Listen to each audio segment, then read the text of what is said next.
आत्मिक प्रभावर आज कथावस्तु को स्वागत। जय जय श्री राधेश्याम, जय जय श्री जगन्नाथ। जी भल लगुच ताकू पाओ, कौन पाओ? भल पाओ। काली जेतिकी भल पाउथिल आज ताठारु अधिक भल पाओ। आज जेतिकी भल पाउच आसंता काली ताठारु ढेर अधिक भल पाइबार स्वप्न देख। आउ एई स्वप्न रे भी बुड़ी जाओ जे तुमे जहाकू भल पाउच से भी तुमको तुम ठारू लक्ष्य गुण रे अधिक भल पाइब। जहाकू इच्छा हेउची ताकू कर। कौन कर? प्रेम कर।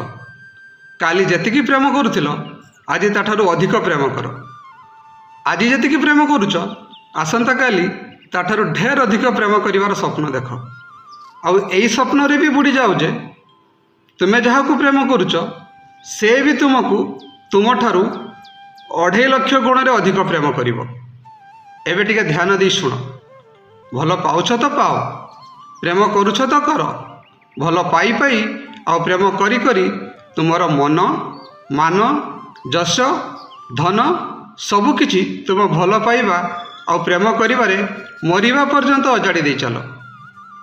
ठीक तापरे जानिबो, चिन्हिबो, आ गोटे बड़ अभिज्ञता साउंटिबो। एते बड़ अभिज्ञताटे। धन्यवाद। जय जगन्नाथ।